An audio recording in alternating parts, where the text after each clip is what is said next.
teman semua, adik semua, kita mulai kuliah kita ya. Mohon maaf terundur-undur terus sejak kemarin ya. Jadi baru bisa malam ini kita kuliah yang terakhir ya. Kemarin gimana? Ujian tengah bloknya bisa ya, bisa lah ya. Karena kan sudah dipelajari semua. Nanti bahan UAB-nya dari mana jadinya? Dari yang materi yang mana aja? Izin dok, kalau untuk jantung itu semua materi jantung dia masuk ke UAB dok. Awas UAB ya. Berarti nanti materi-materinya kan dari saya belum ya, slide-nya ya. Iya dok, tapi untuk PPT-nya ada yang kita dapat dari PPT Kaltim juga dok. Oh ya oke lah. Kalau gitu berarti kan sudah ada yang sebelumnya. Nanti yang itu kan beberapa mungkin ada yang belum diedit. Nanti saya kasih lagi slide yang baru ya, yang udah ada tambahan-tambahannya. Ada beberapa yang diedit ada yang udah Baik, diedit. Oke, kita mulai aja ya. Kuliah kita tentang penyakit arteri, penyakit pembuluh darah ya, penyakit pembuluh darah. Kelihatan slide-nya?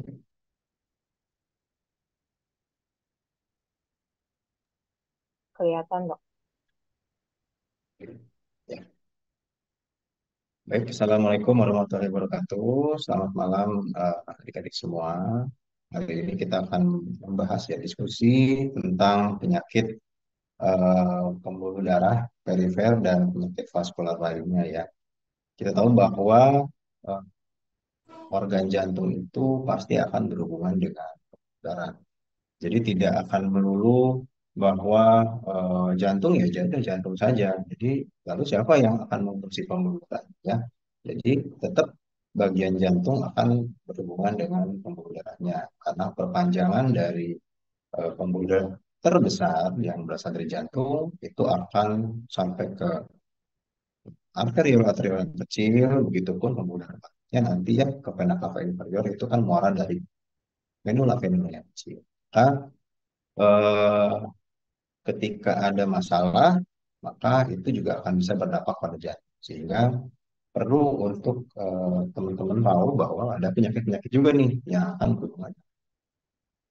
Untuk SKDI-nya, ya, untuk SKDI-nya standar rekomendasi dokter Indonesia-nya memang eh, penyakit pembuluh darah vaskular dan pembuluh darah perifer ini kompetensinya adalah dua ya, rata-rata dua. Artinya teman-teman tahu, kemudian setelah tahu ya sarankan untuk rujuk ya.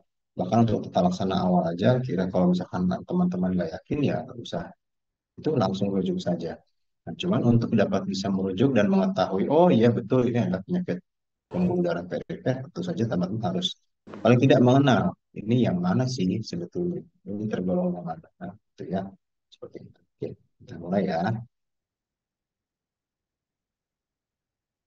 Oke, ini adalah jantung dan pembuluh darah eh, yang ada di tubuh manusia ya. Artinya secara garis besar ini, walaupun sebetulnya cabang-cabang kecilnya akan banyak sekali, tapi secara garis besar ini. Nah, teman-teman harus paham bahwa semua pembuluh darah itu bisa mengalami suatu penyakit, bisa mengalami suatu proses inflamasi, bisa mengalami suatu proses perdarahan. Nah, itulah yang nanti kita akan bahas. Ya, selain itu bisa juga terjadi suatu kelainan-kelainan anatomi lainnya. Ya, oleh karena itu, paling tidak teman-teman sebagai dokter umum harus paham dulu pembuluh darah apa saja, mulai dari jantung keluar menuju kemana saja, begitu pula vena-venanya ya. Vena-venanya mulai dari organ-organnya, kemudian dari ekstremitas yang akan kembali ke jantung ya. Oke, ini adalah pembuluh-pembuluh darah di arteri dan pembuluh-pembuluh darah vena yang ada di kaki dan di tangan ya. Kurang lebih seperti ini. Teman-teman paling tidak harus tahu kalau arteri di kaki itu ada arteri femoralis yang besarnya, kemudian arteri popliteal, arteri tibialis ya, kemudian arteri dorsalis pedis juga vena-venanya ya. Ada vena iliaca, vena femoralis ya, vena sapena magna, vena sapena parva ya, kemudian arcus venosus. Begitupun yang di tangan tuh. Teman-teman harus tahu mana arteri radialis, ya, mana arteri ulnaris, mana brachialis, ya, kemudian beserta vena-venanya. Karena nanti beberapa penyakit akan berhubungan dengan gangguan aliran darah ke organ, atau gangguan aliran darah balik dari organ. Oke, kita mulai dari pembuluh darah yang besar ya. Jadi pembuluh darah yang besar itu kita tahu pembuluh darah terbesar ya di tubuh manusia adalah aorta. Nah, karena dia pembuluh darah yang terbesar, punya juga kemungkinan untuk terjadi peradangan, inflamasi, trauma, sehingga eh, mungkin terjadi suatu masalah. Di sini kita akan bahas tentang aorta aneurisma, ya, aneurisma aorta. Ya, ini adalah gambar anatomi aorta, ya. Jadi mungkin teman-teman sudah belajar ya di anatomi ya di blok waktu awal-awal bahwa pembuluh darah utama, arteri utama itu adalah pembuluh darah aorta.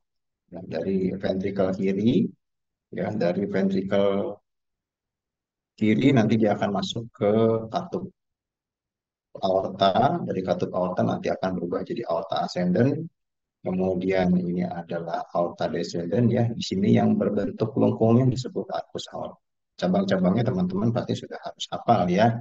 Yang sebelah kanan cabang pertama itu adalah truncus brachiocephalica, kemudian arteri carotis communis sinistra, ini subclavian sinistra. Itu teman-teman harus hafal tuh, karena nanti ada penyakit-penyakit yang berhubungan dengan cabang-cabang.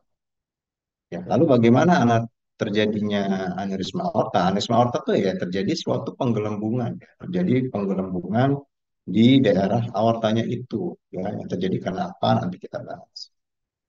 Jadi ini adalah tipe-tipe dari aneurisma aorta. Jadi ada yang bentuknya fusiform, ada yang berbentuk seperti kantong ya, sakular ya, atau gabungan kedua, atau yang pseudoaneurysm ya. Jadi seperti kayak apa namanya? Seperti tangkai, ada tangkainya seperti itu ya. Nah, jadi ini adalah gambaran aorta yang normal ya, aorta ascendant. Ini yang bagian di sini yang atas ini adalah bagian aorta thoracalis ya, kita sebutnya. Yang bagian ke bawah nih, di bawah diafragma, itu disebut sebagai aorta abdominalis. Ya, ini tipe-tipe ada yang di ascendant, ada yang di aortus aorta, ada yang di descendant di segmen thoracalis-nya, atau bahkan ada yang di descendant di segmen abdominalnya ya, seperti itu. Sama seperti tadi.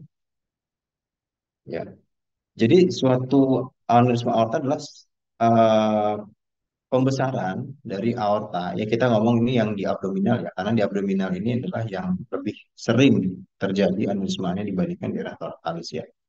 Jadi adalah penggelembungan ya atau pembesaran aorta lebih dari 3 cm.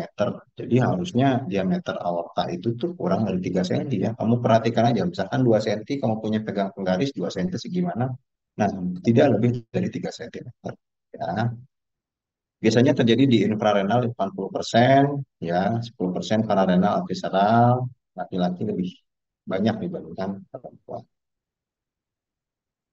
Ya, faktor-faktor resikonya, semua faktor resiko yang punya potensi untuk memberikan peradangan kepada pembuluh darah itu bisa menjadi faktor resikonya. Jadi hampir mirip nih sebetulnya sama faktor resiko penyakit jantung ya, penyakit jantung koroner atherosclerosis mirip-mirip karena semuanya berawal dari proses peradangan di dinding pembuluh darah. Oke, jadi seperti ini ya. Jadi semuanya itu berawal dari peradangan. Jadi inflamasi, peradangan, trauma, peradangan semuanya akan bebas seperti itu. Ya, ada sel-sel inflamasinya ya, semuanya mulai dari makrofag, limfosit dan lain-lain ya. Kemudian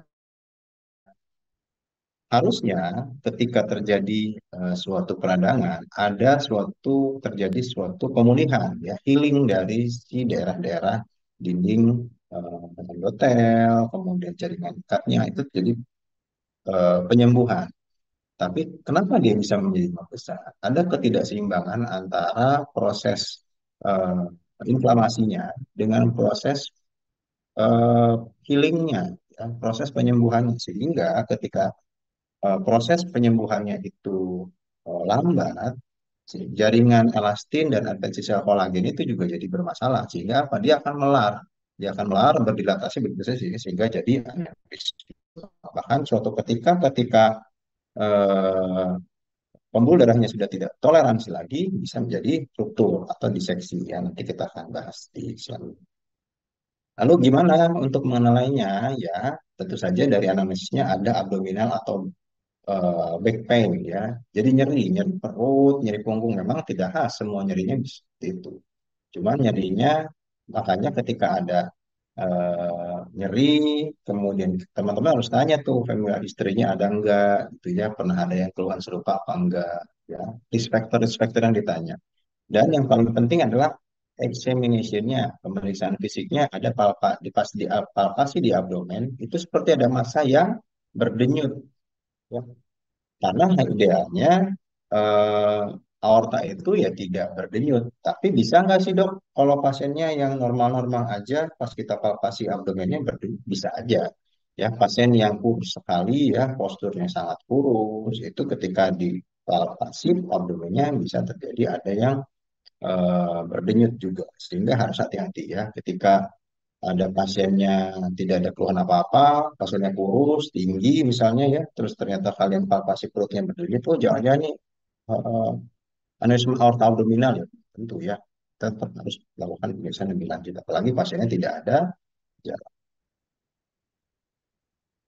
Ya, untuk mendiagnosisnya memang ya butuh pemeriksaan-pemeriksaan ya seperti USG, CT angiografi, ya, MRA. Ya, jadi tetap harus dilakukan pemeriksaan lebih lanjut. Tujuannya apa? Kita tidak bisa memberikan satu, oh jadi kayaknya aneurisma aorta abdominal, ya.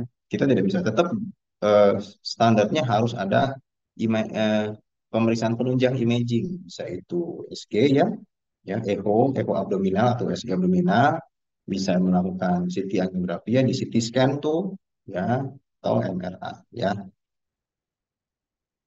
Oke, ini adalah gambaran contoh ya. Ini contoh yang sebelah kiri ini adalah gambaran dari USG abdomen. Ya, USG abdomen di daerah aorta abdominal. Ini potongan adalah potongan transversal ya, jadi potongan melintang. Jadi pembuluh darah aortanya dipotong secara melintang. Ya, ini adalah ukuran diameter pembuluh darah aorta yang lebar nih. Ya, ini aneurisma nih. Aneurisma. Kemudian di aneurisma ini ada macam-macam. Ada lumennya. Lumen itu adalah lubang atau saluran aslinya, tapi ada trombusnya juga. Nah, trombusnya inilah yang kadang-kadang awalnya mungkin adalah false lumen, ya, terisi darah di sini sehingga berubah menjadi trombus, atau memang sebetulnya tidak ada lumen yang lain, lumennya cuma satu, cuman karena diameternya besar, kemudian alirannya jadi stagnan darah di sini sehingga berpotensi terjadi trombus seperti itu ya. Oke, ini adalah gambaran CT scan dan MR, magnetic resonance angiography ya. Jadi gambarannya inilah seperti ini. Bisa teman-teman lihat, ini harusnya diameternya kecil, tapi begitu sampai di bawah nih gendut ya. Jadi di hampir sudah mau ke arteri iliaka, dia malah besar. Ini arteri, ini gambar renal, arteri renalis yang ini ya, kiri kanan. Ini adalah renalnya, ya. Jadi dia infrarenal, jadi aneurismanya dua, ini satu, dan dia gendut-gendut. Ini gambarannya pas sekali. Ini gambaran ketika di magnetic resonance angiografi, ini renal kiri kanan, ini daerah aneurisma. Oke. Di ronsen bisa kelihatan nggak dok? Bisa ya, tapi kadang-kadang kelihatan, kadang-kadang tidak. Karena kadang-kadang samar juga tuh dengan eh, usus ya. Apalagi kalau misalkan pasiennya tidak puasa, jadi ususnya penuh dengan makanan sehingga ya tidak begitu tak kelihatan biasa. Ya, jadi medical terapinya yang paling utama adalah tetap menurunkan resiko ya. Jadi kalau misalkan pasien yang merokok, ya hentikan rokoknya. Kalau punya dislipidemia berikan statin ya, karena selain untuk menurunkan kadar LDL-nya juga untuk mempertahankan elastisitas pembuluh darahnya. Ya, artinya semua faktor-faktor resiko yang bisa menyebabkan reaksi peradangan pada pembuluh darah itu harus dihindari, harus diminimalkan. Ya, sambil cari faktor resiko yang dominannya apa, terapi faktor resikonya.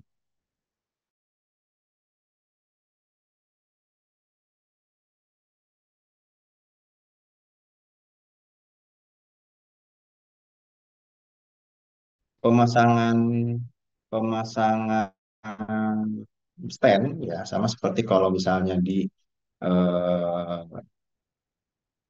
koroner itu dipasang stennya, tapi ini di aortanya itu ya, seperti itu. Ya, selain pemasangan stennya ya, ya FR-nya itu atau bisa juga dilakukan pembedahan ya. Indikasinya kalau simptomatik, misalkan ada nyeri perut ya, kemudian ada terbentuk trombus dan ada bukti trombusnya lepas turun ke bawah ya, misalkan nggak nyampe ke kaki jadi akut limb ischemia, misalkan jadi PAD, misalkan atau ada bukti akan ruptur misalkan. Kemudian aneurismanya ukurannya gede sekali, misalkan lebih dari 5,5 cm ya. Kemudian bayangkan tuh ukuran aorta 5 cm ya. Bayangkan, berarti kan dia gampang resiko pecah ya, resiko ruptur ya. Ya, ini ada endovascular aneurysma repair ya. Jadi sebetulnya pada dasarnya seperti pemasangan stent ya. Jadi supaya yang bagian eh, saluran aslinya tetap terjaga. Kemudian yang saluran yang bengkaknya yang sudah itu, jadi dia akan ada trombus dan nanti akan jadi mengecil sendiri, jadi rudimenter ya. Nah, ini gambarnya seperti ini. Jadi dipasang tuh stennya, ya, dipasang stennya. Misalkan ini aneurismanya nih dipasang stennya, nanti dibiarkan aliran darah masuk ke dalam stennya. Lalu bagaimana yang di luarnya dok? Yang ini nih, yang aneurismanya. Nanti lama-lama dia akan terisi trombus, lama-lama dia akan mengecil mengecil sendiri, ya. Jadi tetap stennya akan ada di tengah-tengah. Oke, ya, kalau ini adalah aneurisma aorta thoracalis ya, jadi lebih lebih sedikit dibandingkan eh, aneurisma aorta abdominal sebetulnya. Ya, tapi pada dasarnya ini sama. Yang tadi terjadi di abdominal, yang ini terjadi di thorax. Faktor risiko sama. Ya. Cuman memang ketika di thoracalis ada beberapa yang harus teman-teman curigai ya, karena kadang-kadang ada penyakit-penyakit tertentu ya yang memang punya kecenderungan pasien-pasien tersebut terjadi vaskulitis, ya, peradangan pada pembuluh darah.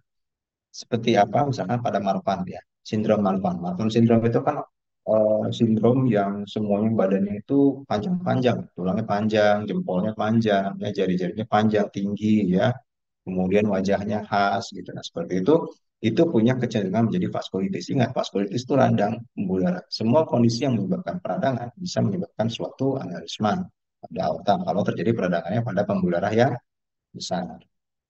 Jadi penyakit-penyakit ini adalah penyakit-penyakit yang berpotensi mengalami vaskulitis sehingga eh, menjadi faktor risiko. Makanya kalau ada pasien bisa ada keluhan nyeri dada atau nyeri perut, pasiennya tinggi sekali, tapi kok tingginya seperti tidak wajar ya.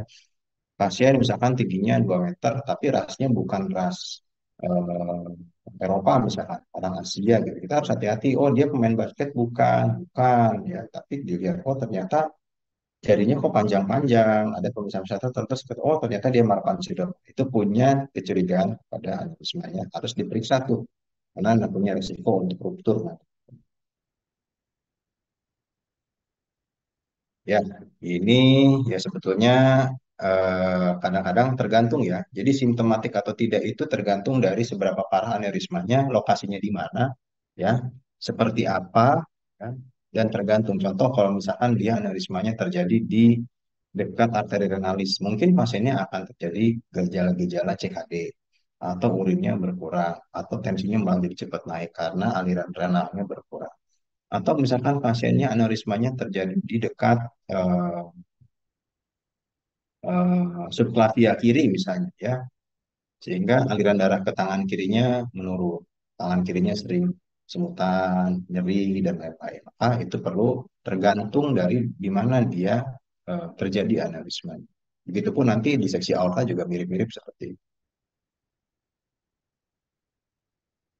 Oke, ini tadi ya untuk diagnosisnya chest X-ray, echo, CT angiogram, MRI ya, sama seperti ini. Nah, ini gambarannya ya. Jadi aneurismanya terjadi di arkus aortanya. Manajemennya surgery atau TEVAR. TEVAR itu adalah ya tadi ya endovascular repair ya, endovascular repair tapi di T-nya itu adalah torak atau dilakukan Oke, kita masuk ke tahap selanjutnya dari aortic aneurisma, yaitu aortic diseksi. Jadi kondisi tertentu pada kasus-kasus vaskulitis yang menyebabkan aneurisma aorta dapat terjadi robekan. Jadi pembuluh darahnya itu robek, endotelnya itu robek, sehingga menyebabkan diseksi, ya, melotok gitu. Jadi harusnya endotel itu nempel dengan tunika intima dan tunika medianya, muskularnya, ya, ini tidak nempel sehingga ngelotok. Jadi begitu sobek endotelnya, darah masuk ke sobekan itu dia ngeletek gitu. Jadi darah itu masuk membuat ruang antara endotel, ya, dengan tunika intima dan intima media, tunika media. Nah, inilah seperti ini nih kurang lebih ya. Jadi misalkan robek ini adalah gambar aorta. Ya, ini ada gambar arkus aortanya. Kemudian ternyata ada robekan nih di sini nih. Endotelnya robek sehingga masuklah itu darah ke sini. Ya, ini intimalnya robek tuh, masuk ke darah ke sini. Jadi ini terdorong. Akhirnya nanti di sini menggelembung. Nah, itulah yang disebut dengan diseksi. Ya, diseksi ini nanti keluhannya ya akan tergantung. Yang pasti yang paling sering adalah nyeri dada, dan yang khasnya adalah karena dia ada robekan, dan robekan ini akan makin meletek, ya, pembuluh darahnya ini dindingnya ini akan meletek makin lama makin besar, maka akan sensasinya seperti dirobek. Iya dok, nyeri dadanya seperti dirobek, kayak makin lama kayak dirobek-robek. Itu harus hati-hati tuh, jangan-jangan mungkin dia ada suatu diseksi aorta. Nah, ini seperti ini ya kondisinya. Jadi diseksi aorta ini misalkan aortanya nih pembuluh darahnya, ya, selubung pembuluh darahnya. Kemudian terjadi diseksi. Nanti darah akan masuk ke sini, ya. Darah akan masuk ke sini, nanti di sini akan berubah menjadi trombus seperti itu, ya. Bahkan bisa menekan, nanti bakal temu-temu malah menekan dari lumen yang aslinya. Ini kan false lumen nih, ya. Lumen yang terjadi karena diseksi dia akan menekan ke sini sehingga aliran darahnya jadi berkurang, itu juga bisa, ya. Ada beberapa klasifikasi sebetulnya, ini nice to know saja, tapi biasanya eh, diseksi aorta itu dibagi menjadi beberapa tipe, ya, beberapa tipe tergantung lokasinya, ya. Misalkan dia melibatkan aorta ascendant, biasanya itu Stanford A, ya. Semua yang melibatkan aorta ascendant itu disebut sebagai Stanford A, ya. Dan yang melibatkan aorta descendant akan disebut sebagai Stanford B. Lalu apa bedanya DBQ1 dan DBQ2? Kalau DBQ1 semuanya dari ascendant sampai descendant terkena. Kalau DBQ2 itu ascendantnya saja. Kalau DBQ3 itu descendantnya saja. Ya. Lalu yang paling sering yang mana? Yang paling sering semua. Walaupun pada awalnya mungkin dia DBQ2 nih, misalkan cuma aorta ascendantnya aja. Cuman karena tensinya nggak dijaga, heart rate-nya tidak diturunkan, akhirnya makin lama makin robek nih. Akhirnya makin luas, luas, luas, luas, luas, akhirnya menjadi DBQ tipe 1. Kan, seperti itu. Sama seperti tadi. Ya, konsepnya bermacam-macam. Ada yang sebelum dari 14 hari, ada yang 14 sampai 90 hari, ada yang dari 90 hari. Masa fase-fase yang mengerikannya di mana ya? Sebenarnya fase-fase akut, ya, karena di situ bisa terjadi gangguan hemodinamik pada pasien, bahkan hingga shock, ya. Etiologinya ya sama, ya. Jadi balik lagi, semua yang dapat menyebabkan reaksi radang di pembuluh darah dan menyebabkan suatu injuri di pembuluh darah, terutama di vaskular yang besar, itu bisa masuk, ya. Maka eh, untuk sangat penting untuk dapat mengendalikan, ya, ini tadi, ya, faktor-faktor resikonya ini. Oke.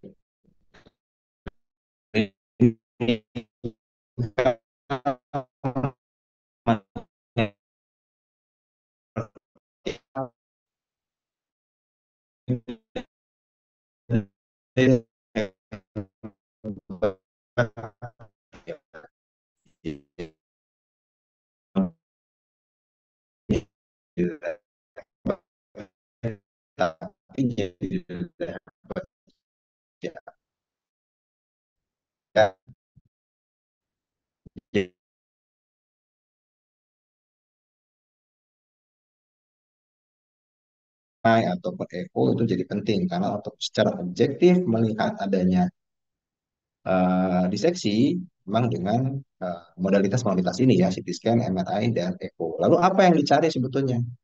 Yang dicari adalah lumen asli atau true lumen dengan false lumennya. Ya, false lumen itu ya kondisi di mana terjadi lumen, tapi itu sebetulnya lumen dari diseksinya. Nah, ini contoh. Ya, contoh. Jadi pasien nih, ini teman-teman lihat, harusnya ini seperti ini nggak? Enggak kan? Jadi ini adalah gambaran suatu ronsen torak ya. Ini jantung di sini, ini adalah di bagian atas ini merupakan suatu pembuluh darah cabang pembuluh darah besar yang keluar dari jantung. Ya, di sini ada aorta. Harusnya aorta tidak sejauh ini ya. Jadi ketika ada yang seperti ini, teman-teman harus cek betul anamnesis, jangan-jangan ada kejabaran suatu aneurisma aorta atau diseksi aorta. Ya, ini adalah gambaran dari CT scan. Ya, ini gambaran melintangnya ya. Ini gambaran sagital. Jadi kalau misalkan dilihat ini ada true lumen, ada false lumen. Teman-teman bisa lihat ini ya, yang di bawah di sini ada garis.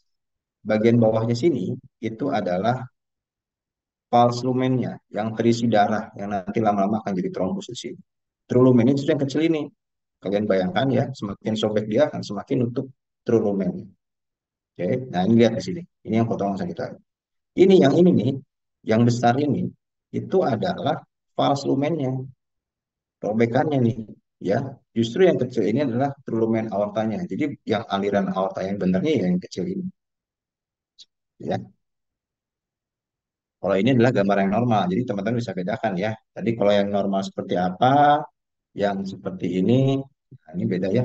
Ini eh, lebih besar di daerah mediastinumnya. Jadi selain melihat kardiomegali atau tidak, lihat juga mediastinumnya melebar atau tidak, ya. Ketika melihat misalnya. Oke, manajemennya apa? Ya, manajemen adalah blood pressure dan heart rate management. Ya, di satu sisi ketika kita curiga ada diseksi aorta, maka targetnya adalah tekanan darahnya harus diturunkan serendah mungkin sebisa pasien toleransi. Ya, misalkan pasien curiga diseksi aorta datang dengan keluhan tensi 170. Kalian harus turunkan serendah mungkin setoleransi pasiennya. Ya, sampai jangan pasiennya shock, tapi tekanan darahnya harus serendah mungkin. Kemudian heart rate-nya, misalkan heart rate-nya di 90 sampai 100 kali per menit ya, takikardia. Kalian harus turunkan di bawah 60 kali per menit. Jadi tensinya serendah mungkin dan heart rate-nya serendah mungkin yang bisa ditoleransi pasien. Kenapa harus begitu, Dok? Ya, kalian tahu heart rate dan blood pressure, tekanan darah yang tinggi itu akan meningkatkan shear stress ya, yang kemarin ada temuannya shear stress. Jadi stres kepada pembuluh darahnya, kepada dinding pembuluh darahnya. Semakin tinggi shear stressnya, maka resiko robekannya makin lebar, diseksinya makin lebar, makin besar. Sehingga untuk menurunkan shear stressnya, blood pressure dan heart rate-nya harus itu.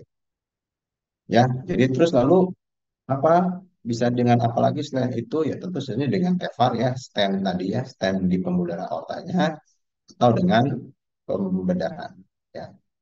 Oke, ini adalah sebetulnya tata laksana bukan tata laksana ya, jadi ini suatu algoritma yang dikeluarkan oleh American Heart Association ketika kamu curiga ada diseksi.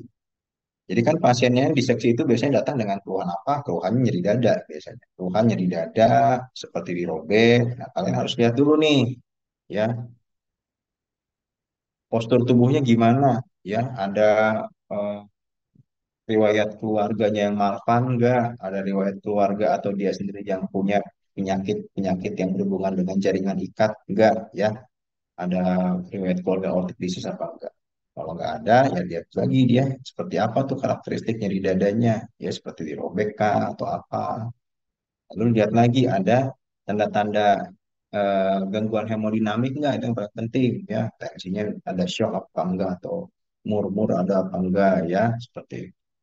Nanti teman-teman lihat kalau misalkan itu high risk, cepat-cepat teman-teman lakukan pemeriksaan-pemeriksaan yang bisa menunjang selain ronsen torak, tentu saja lakukan CT scan atau echo ya. Nanti kalau misalkan teman-teman bekerja di rumah sakit yang memang sudah lengkap fasilitasnya. Jadi selain teman-teman ronsen, ketika ada kecurigaan ke arah diseksi, ya lakukanlah yang tadi ya. Sarankan, tanyakan ke DPJP-nya apakah perlu CT scan torak atau tidak, apakah perlu echo atau tidak. Ya. Lalu bagaimana kalau terjadi gangguan hemodinamik? Dilihat ya, kira-kira setelah kamu CT scan, kita kamu ronsen torak, waduh, kayaknya ini pasiennya datang dengan keluhan nyeri dada seperti dirobek, tensinya 70 per palpasi, atralnya dingin, ya. Kemudian kamu lihat ronsennya, ternyata ronsennya itu mediastinumnya melebar, ya, nyeri dadanya khas, dirobek. Lalu apa yang dilakukan? Kamu harus siap-siap, jangan-jangan butuh urgent surgery, ya. Jadi ketika ada gangguan hemodinamik, maka pilihannya adalah operasi. Tapi kalau tidak ada gangguan hemodinamik, turunkan tensi dan heart rate-nya, jadwalkan operasi. Bedanya itu. Ya, jadi diseksi itu nggak ada pilihan lain, harus tindakan. Mau itu dilakukan stent ataupun surgery, ya, itu harus dilakukan.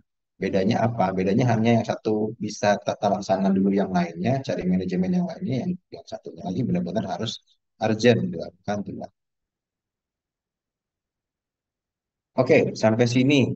Sebelum kita mulai merambah ke pembuluh darah yang lebih kecil, ada yang mau ditanya nggak? Izin bertanya dok, Boleh?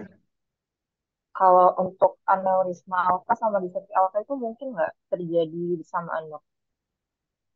Mungkin, mungkin banget. Jadi banyak kasus, ya, terutama pada orang-orang yang Marfan syndrome. Ya, jadi itu dia kenapa orang Marfan syndrome itu bahkan di guideline, ya, di guideline sendiri nanti kalau teman-teman mau baca, di guideline sendiri tuh ada patokannya. Untuk khusus untuk orang-orang yang Marfan syndrome, ketika diameternya sudah melebihi misalkan 4,5 cm gitu ya, itu harus langsung surgery. Kenapa? Karena mereka punya faktor risiko untuk terjadinya ruptur. Kalau ruptur bisa apa? Pertama, ruptur bisa langsung shock, entah itu ruptur secara keseluruhan gitu ya, atau dia rupturnya tadi cuma di bagian tunika intimnya sehingga terjadi diseksi. Jadi kalau pertanyaanmu, dok mungkin nggak diseksi aorta bersamaan dengan aneurisma aorta? Mungkin mungkin saja, mungkin banget. Sehingga makanya ketika terdeteksi aneurisma aorta dan ukurannya itu sudah sangat besar, maka sarannya adalah pada pasien dilakukan tindakan, ya, dilakukan entah itu surgery atau dilakukan pemasangan stent supaya ukurannya tidak besar lagi. Karena apa? Kalau besar bisa resiko ruptur, resiko pecah.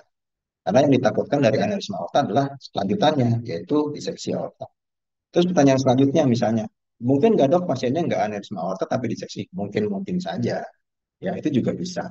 Ingat, inflamasi pada pembuluh darah, sirkres yang besar, ya itu juga dapat meningkatkan resiko robekan di tunika intima. Oke, ada lagi? Izin bertanya dok, Ya. tadi kan kalau misal dokter kan bilang kalau misalnya ada gangguan hemodinamik pada pasien yang kita udah curigain positif aneurisme. Nah, itu kan dilakukan tindakan stem atau surgery. Nah, itu bagaimana ya dok cara kerja stemnya itu ya dok? Ya, ya tadi ya. Jadi sebetulnya eh, itu sangat kompleks. Jadi kita lihat di sini.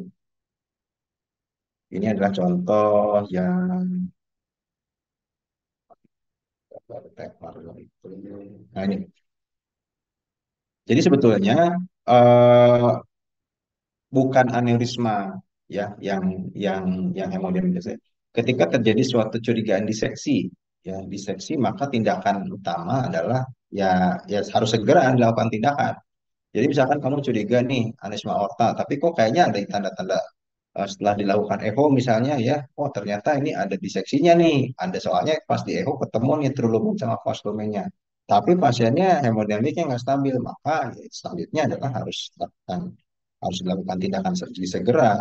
Kalau di rumah sakit ya tipe A, apalagi rumah sakit pendidikan, itu bisa tuh nanti langsung panggil timnya, ya, informasikan ke keluarga bahwa kondisinya ini sangat jelek, ya resiko-resikonya seperti apa, perlu dilakukan tindakan apa. Nanti timnya akan berdiskusi. Timnya ya bukan cuma dokter jantung, ya, semua, ya, dokter penyakit dalam, dokter jantung, dokter bedah toraks, dokter anestesi, ya, dokter intervensi, ya, nanti di situ jadi satu tim ya untuk melakukan tindakan itu seperti itu. Jadi dipilih mana yang akan lebih menguntungkan untuk pasiennya, apakah dengan melakukan pemasangan stent, jadi tidak surgery, jadi pemasangan stentnya sama dilakukan melalui kateterisasi lewat arteri yang besar, ya, kondisi ini dalam hal ini arteri femoralis, atau ya open surgery dengan dibuka toraknya, dibedah, itu seperti itu. Lalu seandainya dipasang stent, bagaimana cara kerjanya? Ya seperti ini. Jadi nanti kateternya masuk, dibuka stennya ini ya, dibuka, ditarik ke bawah, kateternya akan terbuka seperti ini. Bagian yang eh, di sini landing zone ya, kita sebut sini landing zone. Jadi ketika yang landing zone yang proksimal dan landing zone yang distalnya sudah terbuka, maka yang daerah sini nih, yang daerah diseksi atau daerah aneurismanya akan tertutup oleh si stent ini. Nah, kenapa harus ditutup ini? Ini harus rapat. Tujuannya apa? Biar tidak ada darah yang mengalir lagi masuk ke dalam sini. Dan seandainya sudah tidak ada yang mengalir sini, dia nanti akan berubah menjadi trombus. Nah, trombusnya ini nanti lama-lama akan menjadi keras. Nah, setelah menjadi keras, nanti lama-lama dia akan terresorpsi sendiri oleh tubuh. Dia akan mengecil. Sehingga tersisalah nanti ukurannya akan mengecil, tersisalah si stentnya ini. Jadi harapan apa ya? Harapan ini hemodinamik stabil, tidak terjadi malperfusion syndrome, ya, tidak terjadi diseksi yang berkelanjutan. Ada lagi?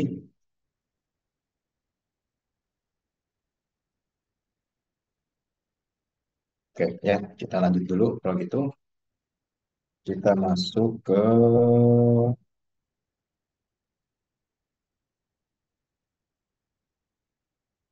kita masuk ke koartation aorta ya. KOA, kita nyebutnya bahasa gampang KOA. KOA ini sebetulnya apa sih? KOA ini sebetulnya mayoritas penyebabnya adalah suatu penyakit jantung bawaan ya. Jadi kelainan sejak lahir itu sebetulnya. Ya, kita lihat seperti apa. Nah, ini dia. Jadi sebetulnya artasio aorta itu adalah suatu penyempitan ya, suatu kondisi yang terjadi di aorta, tapi dia menyempit. Nah, ini kamu lihat-lihat nih, ya, aorta itu punya diameter ya, diameternya rata-rata 2 sampai 2,5 cm. Nah, tiba-tiba di sini ada penyempitan nih, ya. Penyempitan inilah disebut sebagai KOA ya, aortasio aorta. Biasanya KOA ini terjadi di mana? Terjadi di seberang dari penempelan dari ductus arteriosus ya. Sehingga pada kasus-kasus tertentu sering bersamaan terjadinya dengan penyakit jantung bawaan PDA ya, patent ductus arteriosus. Sehingga ketika kita lagi curiga ada PDA, jangan lupa ketika teman-teman curiga itu sebenarnya patent ductus arteriosus dari pemeriksaan fisik misalkan didengar continuous murmur misalnya ya. Jadi eh, sistolik, diastolik, murmurnya ada. Jangan lupa, PDA itu punya faktor resiko menjadi KOA juga. Bukan menjadi KOA, tapi bersamaan ya konkomitan dengan adanya KOA. Ya, seperti itu. Karena lokasinya seperti ini di sini. Bisa itu suatu segmental, ya, pendek cuma di satu titik ini aja penyempitannya, atau bisa panjang tuh, ya, seperti itu juga bisa. Nah, ciri-cirinya apa? Ciri-cirinya adalah, ya, tensi sebelum KOA itu biasanya tensinya akan tinggi. Ya, nah tensi setelah KOA maka tensinya biasanya akan rendah. Maka ketika pasien-pasien tertentu yang kita curigai KOA, kita harus melakukan pemeriksaan tekanan darah di 4 ekstremitas, ya, di tangan kanan, di tangan kiri, kemudian di kaki. Tujuannya apa? Untuk mengetahui kira-kira kita prediksi, oh jangan-jangan KOA-nya ada di mana? Oh, misalkan ini KOA-nya ada di setelah, kalau di gambar ini ya, kalau di gambar ini kan ini nih, ini trunkus brachiosephalika, ini arteri karotis communis sinistra,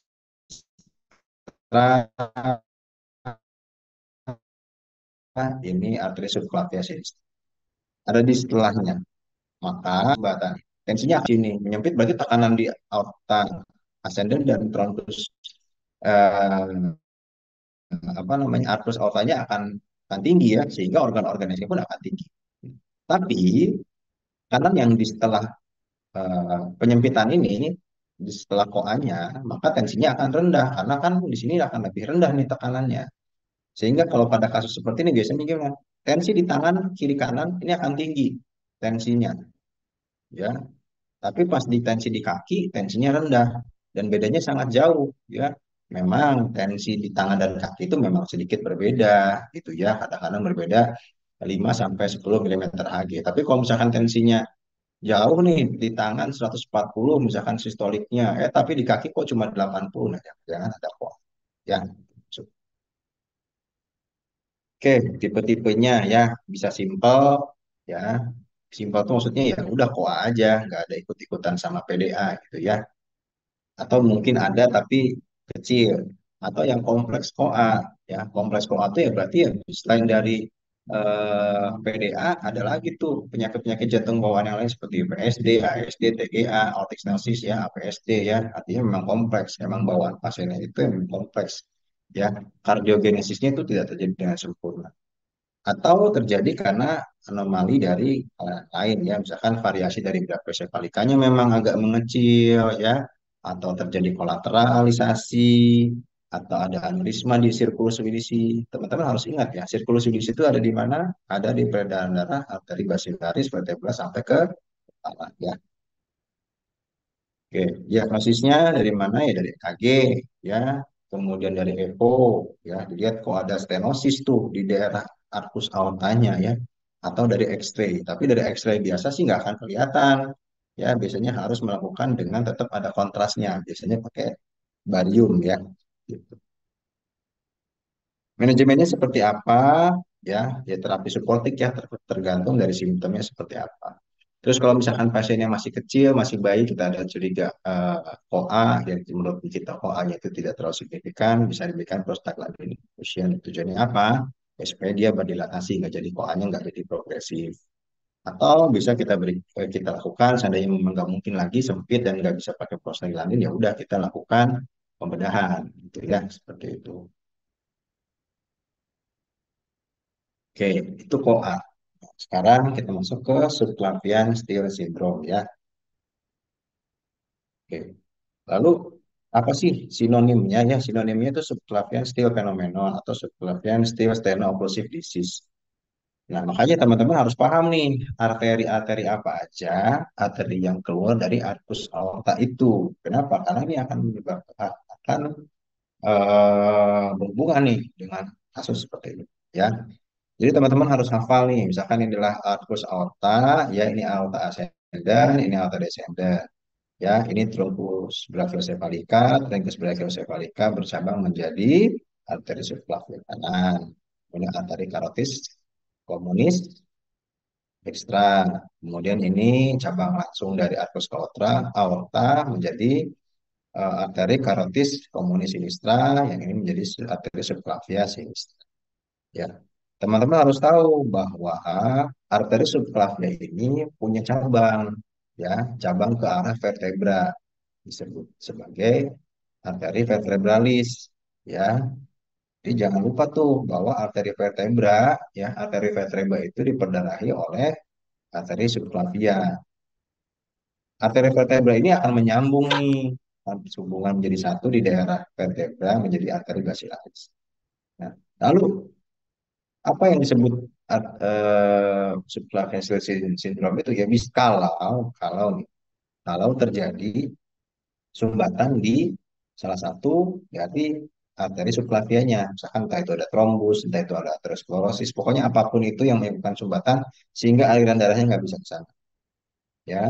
Cuman dia ada penyelamat, jadi sebetulnya arteri vertebralis ini adalah penyelamatnya ya, karena dia akan eh, menjadikan suatu anastomose gitu, jadi kolateralisasi, sehingga walaupun ini ada blokade di sini tetap bisa masuk nih darahnya ke tangan, jadi ke tangan kirinya, misalkan tangan kirinya jadi sensasinya seperti nyeri, baal-baal, kesemutan, katakanlah jadi renal phenomenon gitu ya, tapi terselamatkan oleh adanya arteri vertebralis.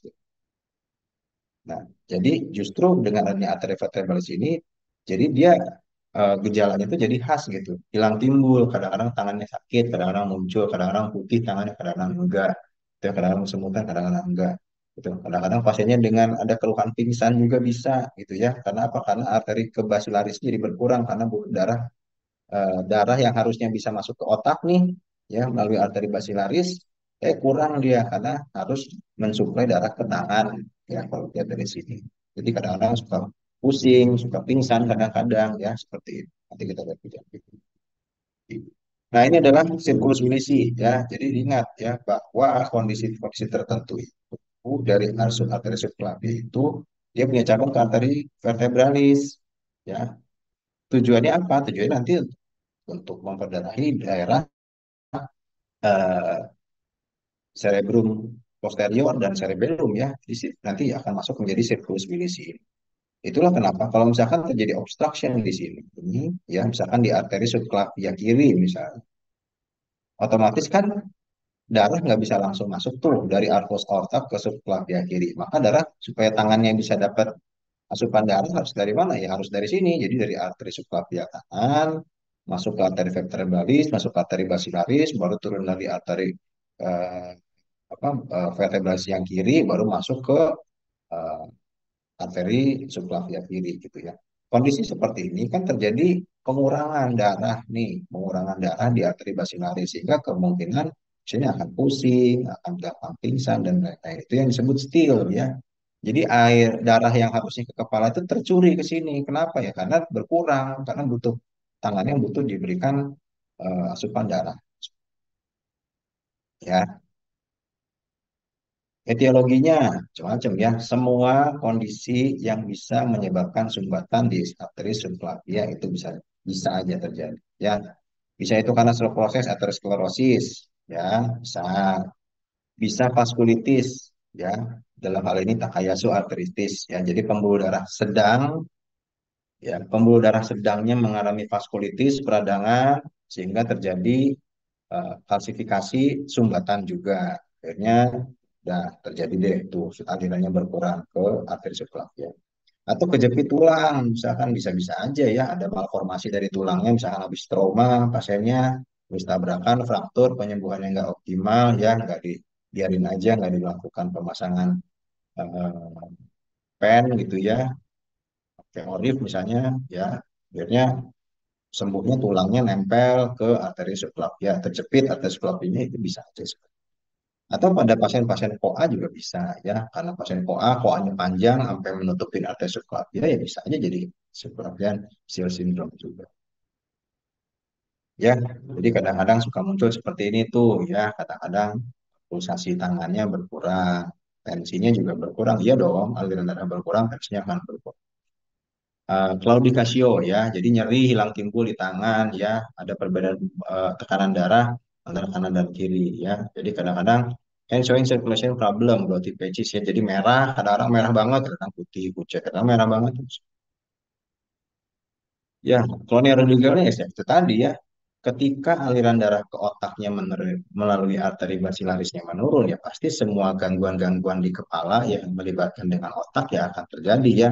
Pusing, vertigo, pingsan, ataksia, dan lain-lain lah. Intinya yang menyebabkan itu. Bahkan visual, perubahan visual pun bisa ya. Karena apa ya? Karena pusat penglihatan kan ada di cerebellum ya. Jadi ya makanya akan terjadi juga tuh gangguan penglihatan, gangguan sensori ya dan lain-lain. Seperti itu. Diagnosisnya jadi dengan apa? Dengan Doppler ya, dengan Doppler ultrasound. Jadi Doppler pembuluh darah, kemudian CT angiografi atau angiografi itu sendiri ya. Tapi hal yang diagnosis yang paling gampang adalah menggunakan Doppler ultrasound. Jadi pembuluh darahnya dilakukan USG ya, USG pembuluh darahnya. Oke, treatmentnya gimana? Ya tentu saja namanya sumbatan, treatmentnya harus dibuka sumbatannya. Ya, bisa itu dengan balon, bisa itu dengan kalau ada aterosklerosis yang dikeluarkan, atau dengan operasi bypass. Ya, bypass pokoknya dari uh, proksimal ke distalnya bypass melewati si sumbatannya. Oke, kita tadi di pembuluh darah besar dan pembuluh darah sedang ya. Kita masuk ke mulai ke pembuluh darah yang lumayan kecil ya, terutama di perifer, entah itu di tangan atau di kaki. Sampai sini ada yang mau tanya juga?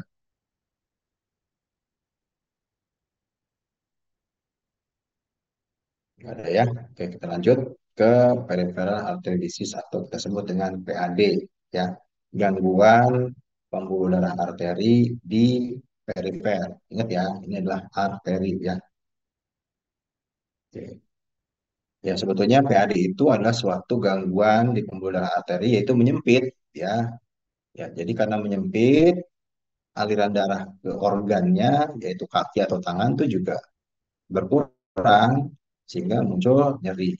Kalau di koroner itu aliran darah ke miokardnya yang berkurang sehingga jadi chest pain, ya angina, Kalau ini sama, ya, aliran darahnya yang berkurang ke otot-otot ekstremitas sehingga otot-otot ekstremitasnya menjadi nyeri.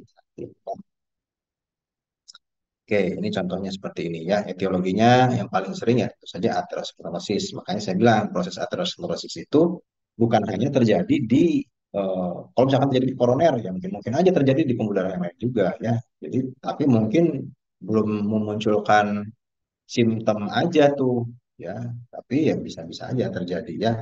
Maka paling sering tetap aterosklerosis, lagi-lagi inflamasi, semua yang menyebabkan peradangan berpotensi menjadi robek, menjadi sumbatan, sehingga itu bisa trauma ya, kemudian eh, kelainan anatomi dari ligamen ya atau otot yang sehingga membuat menekan si arterinya bisa-bisa aja ya. Kemudian radiasi exposure ya, itu saja radiasi exposure ujung-ujungnya ya vaskulitis akhirnya terjadi sumbatan. Ya.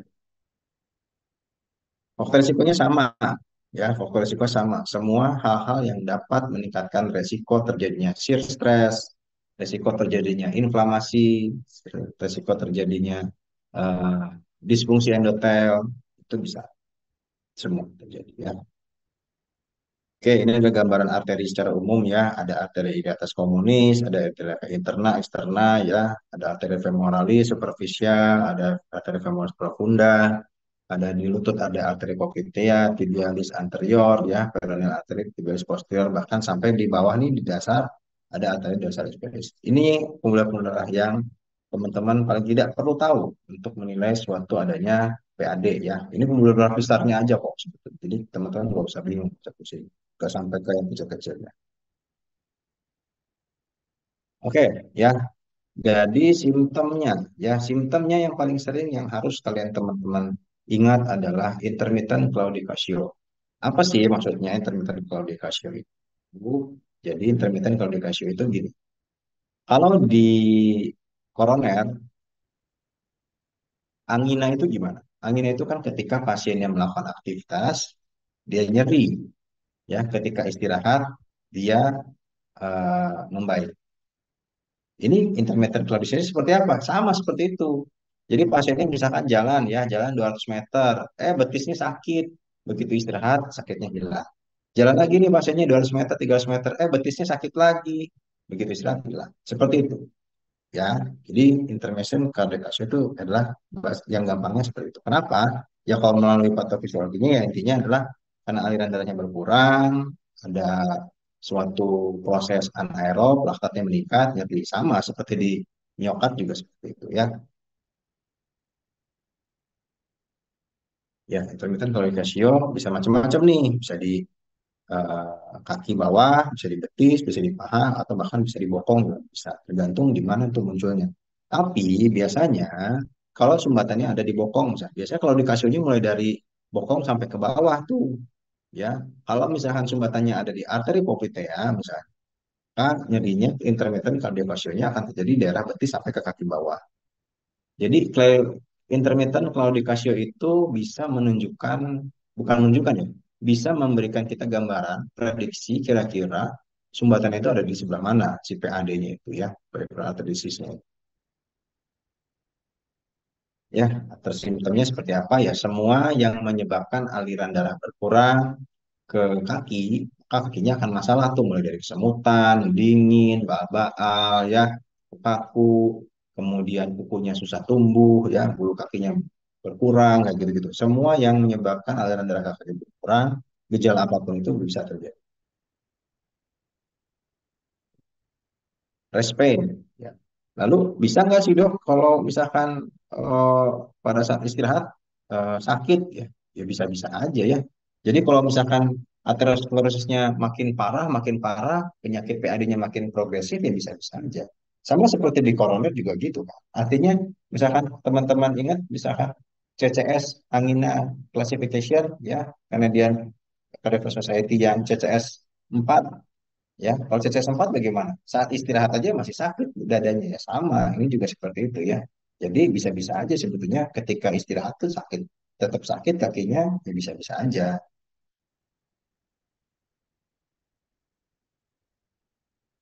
ya. Jadi ini presentasi dari PAD-nya bisa asimptomatik, sama di koroner juga bisa asimptomatik, bisa atypical leg pain, sama di koroner juga bisa atypical chest pain, ya, atypical angina, ya, terjadi intermittent claudication, ya, biasanya exercise saat exercise pain, pergi jalan sakit, istirahat berkurang, ya, atau munculnya ketika saat istirahat, ya, ketika saat istirahat inilah jadi kadang-kadang bisa bermanifestasi seperti critical limb ischemia atau menjadi akut limb ischemia, ya. Jadi kalau misalkan bahasa gampangnya mah kalau akut limb ischemia itu seperti ya seperti serangan jantung tapi di kaki gitu atau di tangan gitu ya. Oke, kita masuk ke critical limb ischemia. Jadi ini adalah suatu kondisi yang dikarakterikan dengan chronic ischemic chest pain yang lebih dari 2 minggu, ya. Kemudian ditandai dengan adanya ulkus di kaki atau gangren yang penyebabnya adalah suatu peripheral artery disease, ya. Di mana kadang-kadang faktor risikonya itu seperti diabetes, heart failure, stroke itu bisa meningkatkan risiko dari critical limb ischemia. Ya, jadi batasnya antara akut limb ischemia dengan critical limb ischemia adalah ketika lebih dari 2 minggu, ya, batasnya dulu. Ya, komplikasi-komplikasinya ya ulkusnya jadi susah sembuh, ya, ya dong, ya kan aliran darah arterinya ke daerah situnya berkurang, pasti ulkusnya akan susah. Bisa jadi gangren, bisa jadi sepsis, ya, gangren, eh, bakteri tumbuh di situ ya jadi sepsis, ya. Ketika organnya miokard, otot-otot kakinya sudah tidak eh, viable lagi, ya maka resikonya apa, ya amputasi, ya. Ya, jadi bagaimana, ya, untuk anamnesisnya ya tanya semua faktor-faktor resikonya, ya, pengobatan-pengobatannya, ya, ada gangguan jantung atau pembuluh darah karena semuanya itu tadi aterosklerosis bukan cuma milik koroner, tapi semua pembuluh darah yang ada arterinya, yang organ yang ada arterinya bisa mengalami suatu kondisi aterosklerosis. Pemeriksaan fisik, ya, lihat tanda-tanda PAD ya tadi, ya, ketika diteraba misalkan pulsasinya berkurang gitu, ya, kemudian kok dibandingkan yang kiri yang kanan kok beda, yang satu lemah satu kuat, kemudian ya tanda-tanda pulsifis tadi, ya, kok kukunya susah tumbuh dibanding kaki yang sebelahnya misalkan, terus rambut kakinya bulu kakinya kok juga lebih sedikit dibanding kaki sebelahnya, ada kencing manis dan lain-lain. Ketika dilakukan pemeriksaan dengan stetoskop, mungkin mungkin ya tidak selalu, mungkin akan ada bui, ya, misalkan di arteri popliteanya dilakukan auskultasi ternyata ada bui di situ gitu, ya, atau misalkan segmentan blood pressure-nya kadang-kadang terjadi gangguan, ya, kita lihat gimana oklusi. Diagnosis tesnya ya bisa di Doppler, ya. Doppler itu cara yang paling cepat untuk melihat adanya peripheral artery disease. Angka brachial index, ya. Jadi kita lihat tuh angka brachial indexnya berapa. Biasanya angka brachial index yang kurang dari 1 itu menunjukkan adanya gambaran disease. Treadmill test, ya, di treadmill kita beri pembebanan kakinya sakit enggak, ya. MRA, arteriogram, tes darah, dan duplex imaging. Ya. Artinya semua yang pemeriksaan ini untuk melihat simptom dan melihat secara objektif ada sumbatan nggak di pembuluh darah arteri. Manajemennya seperti apa? Ya, lagi-lagi risk factor modification. Semua hal yang bisa menyebabkan inflamasi, sumbatan, ya, peradangan, itu harus diturunkan. Obat-obatan, eksersis terapi, nutrisi, ya, gitu ya, perawatan kaki luka, ya, kadang perlu prosedur invasif seperti pemasangan stent itu terkadang bisa dilakukan, atau jika memang tidak bisa lagi bisa melakukan surgical trap. Oke, PAD, ya, PAD itu terbagi yang tadi, ya, ada CLI, CLTI, ya, maksudnya CLTI, ada ALI, ada intermittent claudication. Ada yang mau tanya?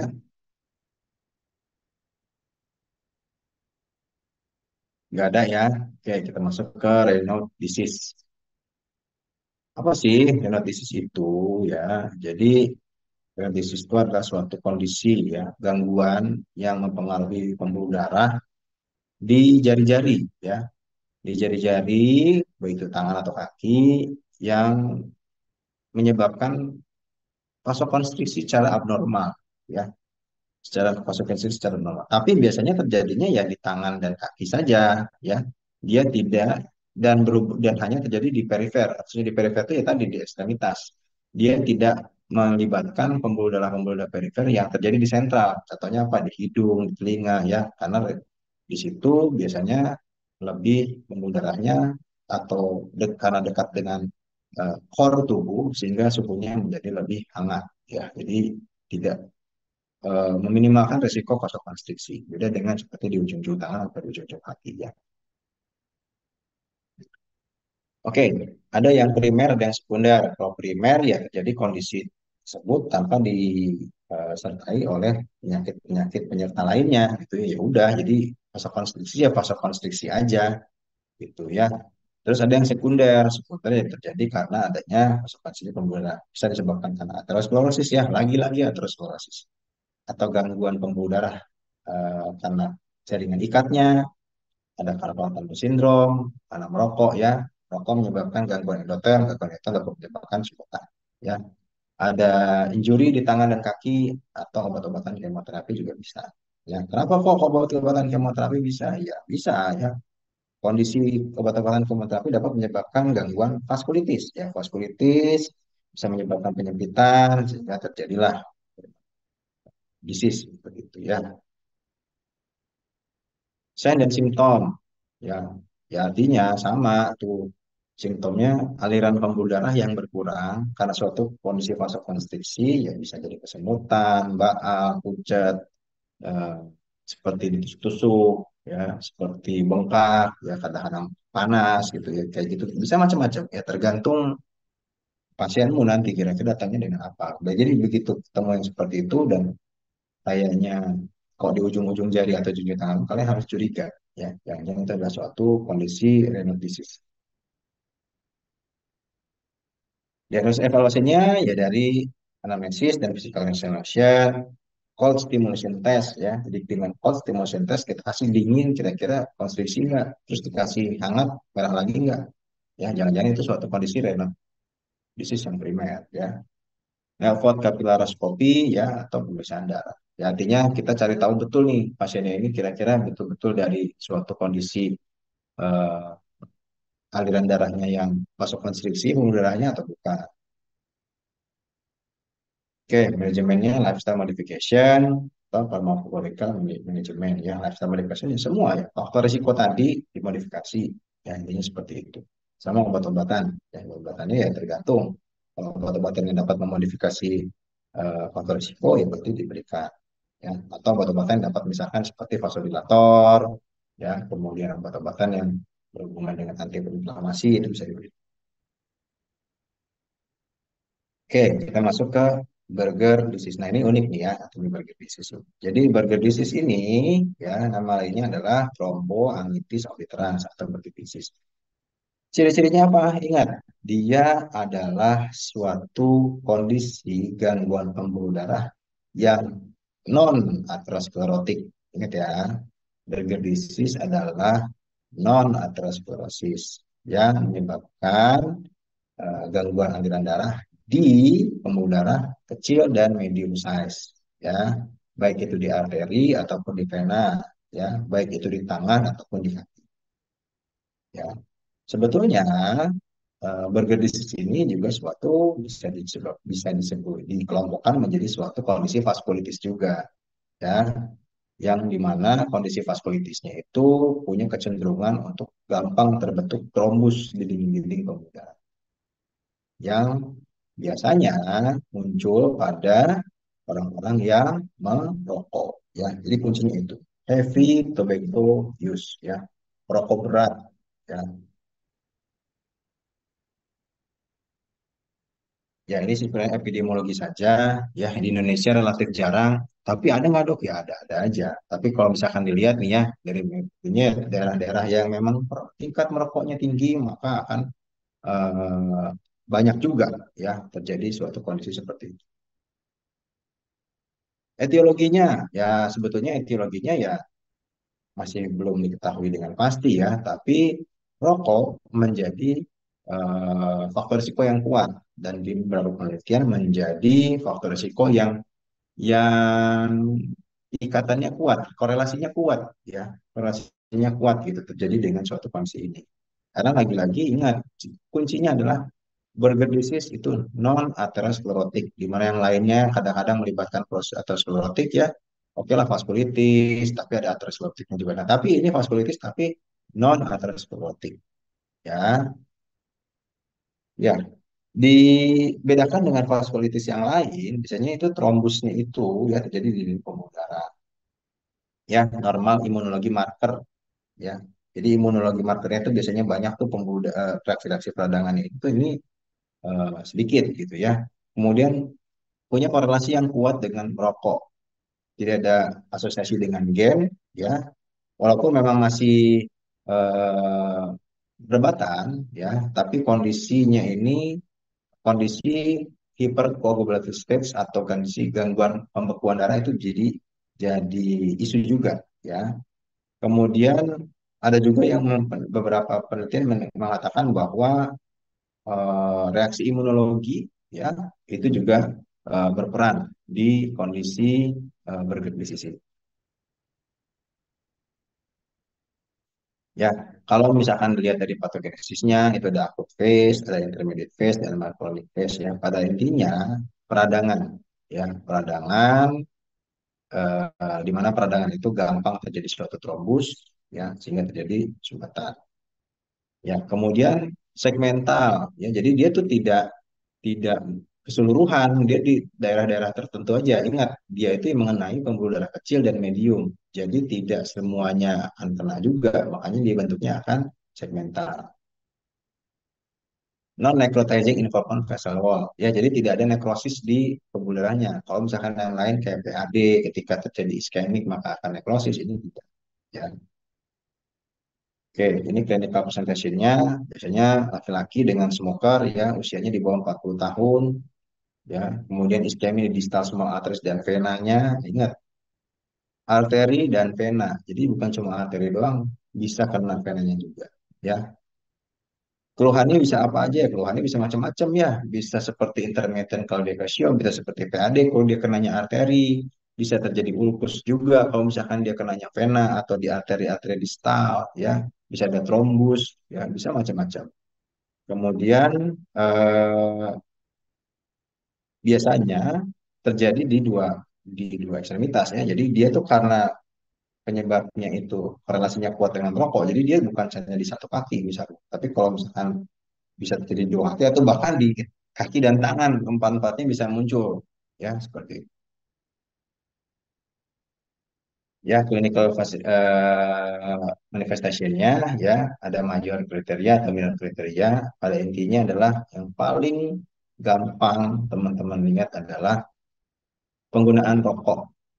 Kemudian usianya di bawah 40 sampai 45 tahun ya.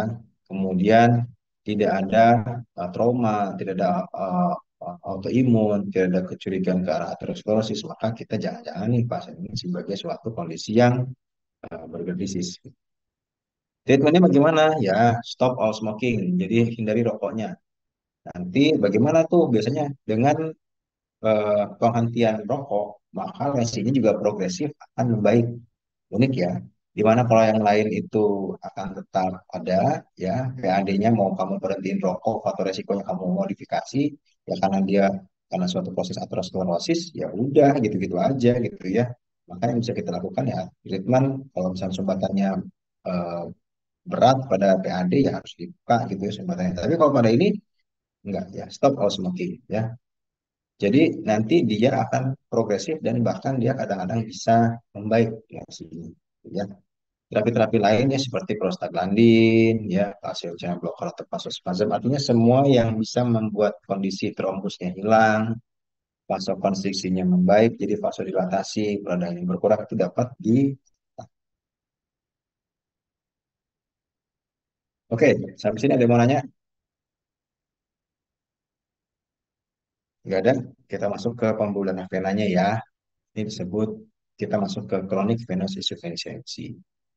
CVI ini adalah penyakit yang paling sering di pembuluh darah vena, terutama di kaki ya. Mungkin namanya terdengar asing, tapi sebetulnya di masyarakat kita tuh hampir 50 sampai 70% tuh pasti punya lah CPI. Bahkan kalian semua itu mungkin ada ya. Anak cowok-cowok nih misalkan habis main sepak bola, misalkan eh, main futsal, terus kakinya nggak diselonjorin, ditekuk-tekuk ya, bisa jadi CPI. Ya, nanti kita lihat CPI itu apa sih sebetulnya. Ya, jadi definisinya itu sebetulnya gangguan, ya, gangguan di pembuluh darah vena kaki, ya, di mana dia tuh terjadi ketidakmampuan vena dalam melakukan tugasnya, ya, bisa terjadi reflux karena tugas vena kan mengembalikan darah kembali ke jantung, ya.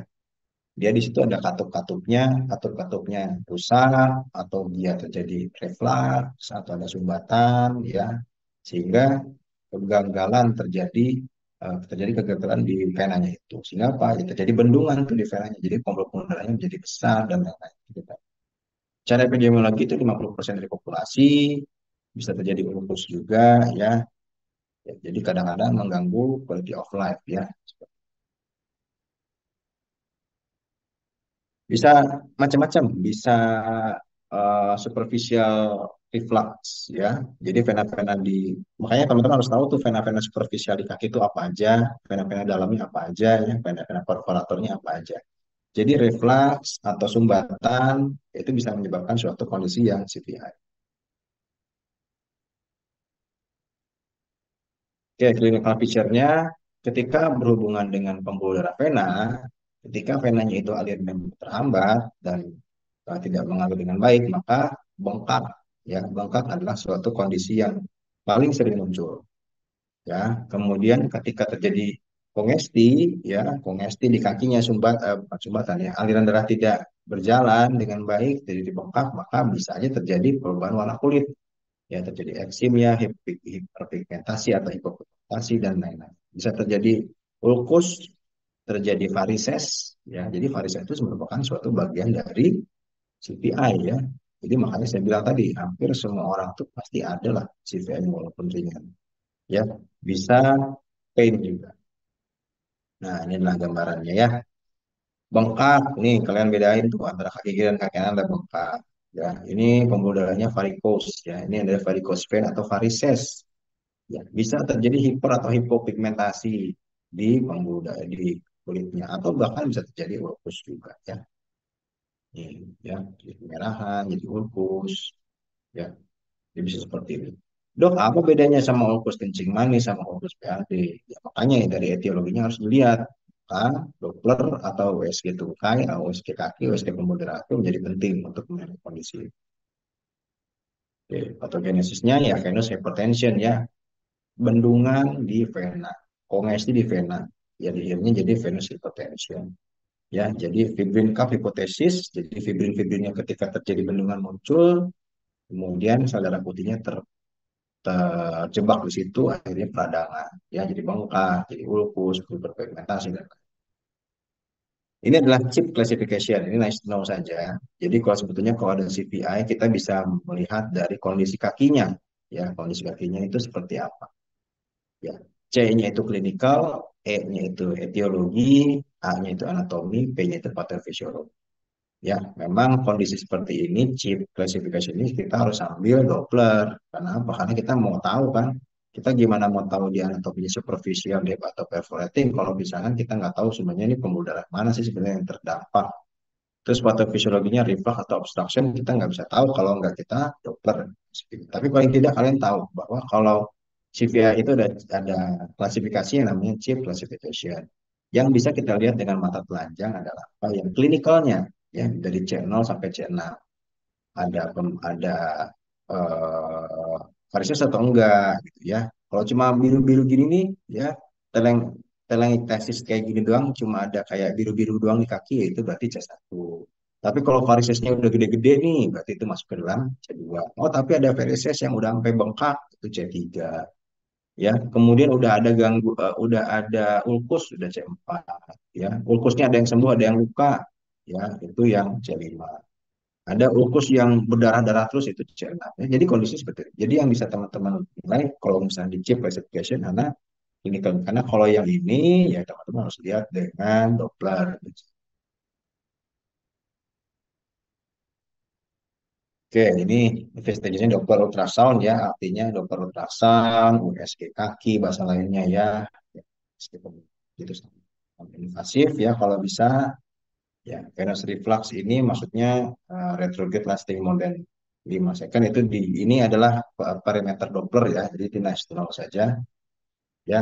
Jadi pada CVA itu paling banyak tuh kondisinya penyebabnya karena suatu reflux ya, jadi ketidakmampuan dari pembuluh darah venanya untuk membawa darah kembali ke jantung. Manajemennya konservatif manajemen ya. Seluruh faktor risiko yang menyebabkannya harus dihilangkan. Kemudian compression stocking ya, limb elevation. Jadi kalau misalkan ada varises ya itu tadi tuh betul kata guru-guru olahraga tuh betul juga. Kalau misalkan habis olahraga kakinya lurusin. Nah, tuh. Terusnya kalau misalkan itu ada bengkak kakinya harus dinaikin lebih tinggi dari tubuh ya. Obat-obatan ya Daflon. Daflon itu sebetulnya kayak antioksidan ya. Antioksidan itu dapat bisa meredakan suatu peradangan. Dan bisa open surgery ya, bisa ligasi ya, diikat tuh pembuluh darahnya, bisa dilakukan ablasi ya, pembuluh darahnya ditutup ya, dan lain-lain ya, bisa dilakukan necrotizing, bisa juga endovenous surgery juga bisa. Yang intinya adalah mengurangi eh, kongesti, pembuluh darahnya diperbaiki atau dihilangkan yang rusak karena kan walaupun dihilangkan masih ada anastomosis dari yang lain ya kolateral dari yang lain jadi masih tetap kakinya darahnya masih bisa dikembalikan ke jantung ya. Oke, kalau tadi CPI ya pembuluh darah venanya terganggu aliran. Yang ditakutkan dari CPI yang lama-kelamaan dan memang kalau pasiennya punya faktor-faktor risiko yang nanti ada trias show ya kita lihat di setelah ini. Yang dikatakan adalah deep vein thrombosis atau DVT atau trombosis di vena dalam. Ya, kenapa ya? Karena nggak kelihatan dari luar yang pertama. Yang kedua, susah untuk diintervensi. Dan yang ketiga, komplikasinya kalau lepas bisa menjadi pulmonary embolism. Kita tahu bahwa vena itu akan bermuara ke jantung sebelah kanan, right atrium, right ventricle, dari ventricle kanan akan masuk ke paru-paru. Sehingga kalau ada trombus terbang ke sana, jadi emboli. Ya. Oke, ini adalah deep vein thrombosis. Ini adalah gambaran vena-venanya. Ini yang kita lihat di sini adalah vena-vena dalam. Ya, vena-vena dalam itu apa? Ya, femoral vein, popliteal vein. Itu yang bisa kita eh, evaluasi menggunakan Doppler. Ya. Etiologinya ini tiga faktor, trias virchow. Ya, yang pertama endothelial damage. Jadi endotel venanya rusak. Ketika endotel itu rusak, prinsipnya adalah gini. Ketika endotel rusak, maka peradangan akan gampang terjadi. Ketika endotelnya rusak, maka trombus akan gampang terjadi. Yang kedua ada stasis. Stasis itu pembuluh darahnya tidak lancar. Ya, aliran darahnya itu stagnan, tidak ngalir. Darah kalau nggak ngalir, apa yang terjadi? Ya, faktor-faktor pembekuan darahnya akan aktif. Ya, akan terjadilah suatu trombus abnormal blood ya hypercoagulable state ya gangguan pembuluh darah jadi emang dia punya kelainan pembuluh darah aja gitu yang bisa ketika tiga-tiganya ini berkolaborasi maka risiko terjadinya DVT semakin besar risiko terbentuknya trombus semakin besar. Nah ini yang terjadi nih ini adalah vena yang normal normal blood flow di vena ya ketika ini terjadi DVT nih jadi DVT ya terjadi trombus nih di sini nih di dinding pembuluh ini. Vena itu unik ya. Vena vena itu dia punya katup. Ketika katupnya ini tidak ter bekerja dengan baik ya maka terjadi reflux. Kondisi reflux yang berkelanjutan jadi varises ya seperti yang CVI tadi. Kadang-kadang kalau misalnya ada trauma, endotelnya rusak bisa terjadi trombus. Ketika trombusnya lepas maka terjadi emboli. Nah inilah yang terjadi yang kadang-kadang menjadi repot nih udah terembusnya lepas ya jadi emboli ini kadang-kadang jadi emboli paru. Ini clinical picture-nya nyeri ya, nyeri kaki ya, sakit ya, edem, kemerahan ya. Maka ketika kita curiga gini, kita harus lakukan apa? Lakukan Doppler. Ya, kita harus evaluasi kakinya. Pembuluh darah mana yang kena, arteria apa vena? Kalau pembuluh darah vena, ada gambaran trombus enggak? Ya. Diagnosisnya, selain tadi lakukan Doppler, kita bisa juga lakukan blood investigation, ya di dimer ya, karena itu untuk menilai ada yang trombus apa atau tidak, walaupun tidak spesifik ya. Kalau peradangannya lagi banyak di seluruh tubuh, di dimernya bisa tinggi. Pasien sepsis, di dimernya akan tinggi. Dulu zaman COVID, ya, ketika lagi inflamasi berat, ketika cek di dimernya akan tinggi. Ya, jadi tidak spesifik sih. Tapi pada saatnya pemeriksaan-pemeriksaan ini bisa dilakukan untuk ya paling tidak meningkatkan kemungkinan ya. Oh ya, ini betul ini ada suatu DPT atau different thrombosis. Imaging studies-nya ya ini dari venografi, nuklir, duplex dan lain-lain. Intinya imaging study itu untuk meyakinkan kita betul-betul benar nggak sih ada trombusnya di venanya. Gitu. Jadi jangan-jangan cuma peradangan biasa aja gitu ya. Jangan cuma sinusitis aja nih. Manajemennya ya bed rest ya kemudian eh, hindari pijit ya. Jadi untuk teman-teman yang suka pijit nih ya itu harus hati-hati. Kalau kita dari dokter-dokter itu pijit itu boleh, tapi ketika yang dipijit adalah daerah-daerah yang kaya akan pembuluh darah itu jadi tidak boleh ya. Maka ketika kamu nanti mau pijit kemana gitu misalnya ya kamu harus tahu. Jadi daerah-daerah pembuluh darah kakimu misalnya yang mau dipijit kamu harus bilang ke pijitnya ya jangan keras-keras karena apa? Ketika kamu pijit daerah pembuluh darah venanya dipijit, ingat resiko trauma yang endotel yang damage-nya jadi besar. Itu bisa menjadi rusak. Venanya rusak menjadi CVI. CVI bisa menjadi faktor resiko jadi DVT juga. Ya. Antikoagulan terapi ya, antikoagulan itu sama seperti yang kemarin kita berikan di waktu di koroner ya, ada enoxaparin, ada fondaparinux, ya, ada heparin, itu bisa juga. Atau antitrombolitik terapi. Trombolitik terapi itu sebenarnya ya, fibrinolitik ya. Trombolitik itu adalah fibrinolitik, jadi bisa kamu berikan streptokinase atau alteplase sama seperti yang waktu eh, koroner ya, walaupun dosisnya agak sedikit berbeda tapi pada prinsipnya sama. Oke, ini adalah kompresi stocking ya. Ini sebenarnya intermezzo saja. Jadi pada pasien-pasien CVI ya, bukan DVT ya, ingat ya, ini untuk pasien CVI itu bisa kita berikan graduated compression. Jadi kita berikan stocking. Jadi kalau misalkan teman-teman ada pasien atau orang tuanya atau keluarganya siapa yang CVI, sarankan oleh dokternya, ya Bu pasang stocking, bukan stocking biasa ya, bukan stocking gaya gitu, tapi adalah stocking yang benar-benar stocking graduated compression. Jadi graduated itu maksudnya gimana?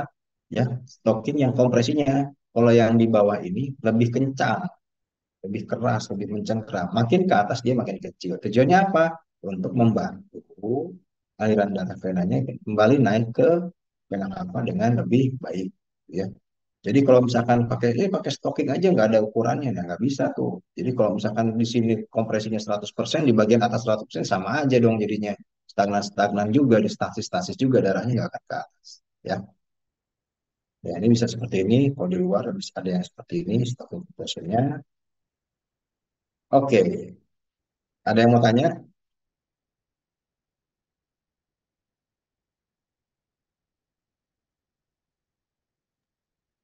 Izin bertanya Silakan, dokter. ada yang mau tanya?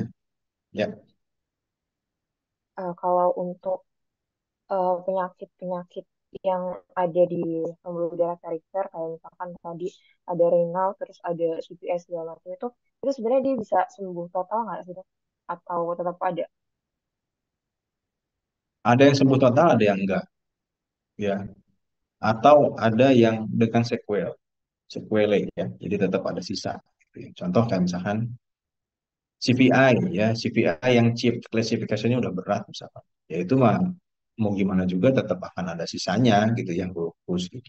Tapi kalau misalkan kayak Raynaud, misalkan Raynaudnya yang primer, itu kayak karena vasokonstriksi aja, kedinginan, jadi pucat-pucat jarinya, begitu pindah lagi ke udara yang panas, jadi normal lagi, itu ya bisa sembuh ya.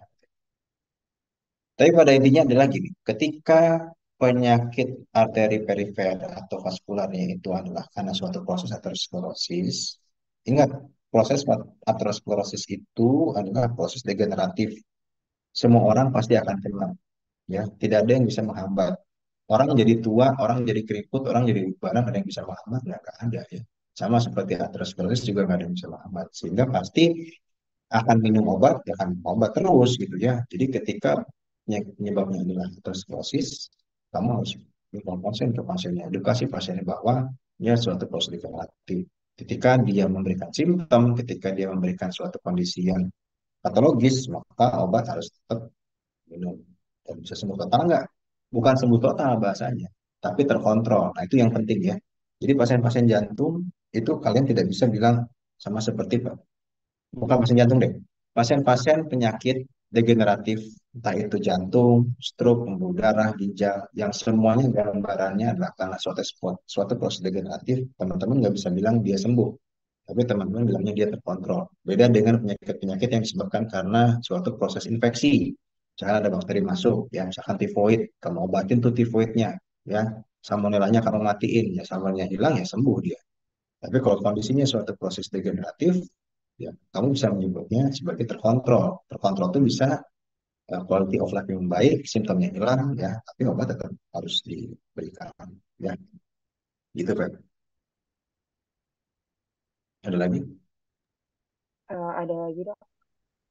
Ya, Kalau untuk yang tadi yang aneurisma aorta itu dia bisa karena aterosklerosis ya dok.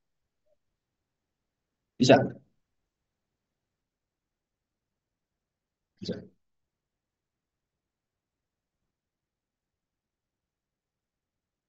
Ada lagi?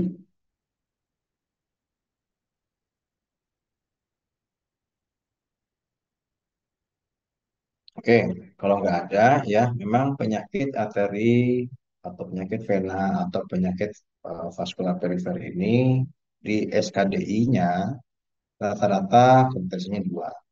Tapi walaupun begitu, ya teman-teman juga perlu tahu ya. Artinya ketika nanti kalian bekerja di IGD, bekerja di klinik, ketika ada kasusnya, paling tidak kalian harus punya kecurigaan ke arah tertentu sebelum kalian rujuk ya. Sehingga apa? Sehingga pasiennya bisa diedukasi tuh, dok saya sakit apa sih dok gitu ya. Kalian bisa berikan kemungkinan-kemungkinannya ya. DD-nya bisa kalian berikan, jangan bisa ini pak, bisa ini pak, bisa ini pak. Maka selanjutnya Bapak harus periksa ini nih. Bapak akan saya rujuk kemana, ke sini, ke sini, ke sini, tujuannya biar bisa mengetahui ini sebetulnya apa gitu ya. Bisa kita laksanakan sebagai apa. Jadi paling tidak kalian tahu dulu penyakitnya itu seperti apa. Oke, kalau nggak ada yang mau tanya, ada lagi nggak yang mau tanya? Nggak ada ya. Kalau nggak ada yang mau tanya, kita cukupkan pertemuan kita eh, malam ini. Ya, nanti kalau misalkan hari ini slide-nya saya kasih ke Feby aja ya, itu ya, untuk slide yang terupdate-nya. Teman-teman mau baca slide saya yang dulu juga nggak apa-apa, mau yang ini juga nggak apa-apa. Tapi sebetulnya update-nya sih sedikit sih ya, nggak terlalu banyak. Tapi ada penambahan-penambahan tertentu aja. Oke, kalau tidak ada lagi yang mau ditanyakan, kita cukupkan pertemuan kita malam ini. Terima kasih atas perhatiannya, semoga bermanfaat. Assalamualaikum warahmatullahi wabarakatuh. Oke, saya lihat ya. Waalaikumsalam warahmatullahi wabarakatuh.